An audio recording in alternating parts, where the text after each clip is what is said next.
Hey everyone, welcome back to our channel Excel Book. In today's video, we will learn about the repeat function in MS Excel. As the name suggests, repeat function repeats the provided text for a given number of times. Repeat function requires two parameters.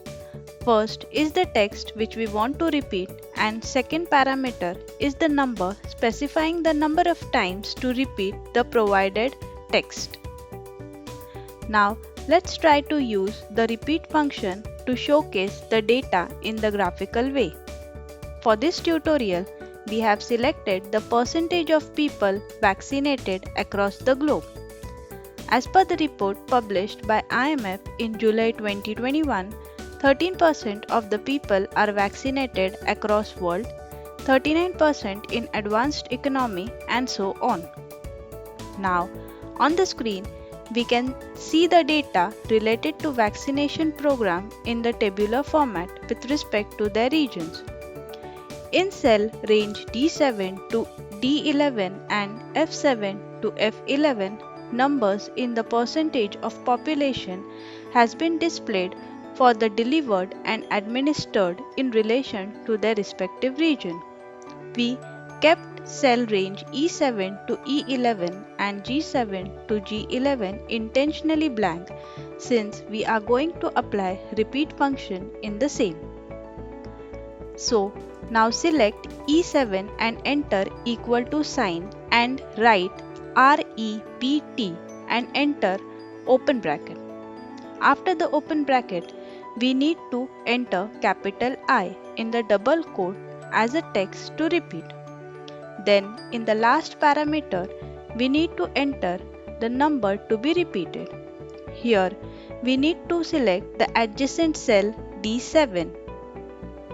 Now if we count the vertical bar in cell E7, then it will be 12 and we have a value of 12.5. Here is the problem with repeat function.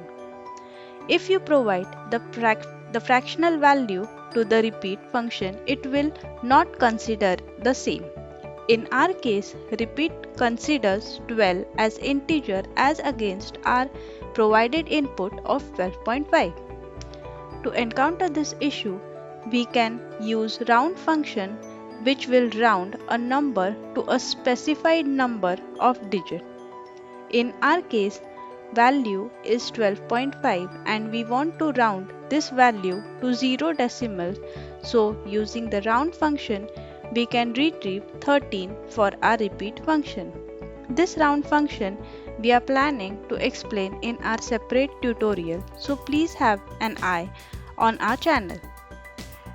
We are ready with the formula in cell E7, which we can copy and paste it in cell range E8 to E11 and G7 to G11 and apply the appropriate formatting for better visualization. On the screen, you can view the output of the repeat function is acting as a bar chart, and that is the beauty of this repeat function. So that's it for today's session. If you find this session interesting and knowledgeable, then like this video, subscribe to our channel, and if you have any query, then write the same in comment section below. Thanks for watching.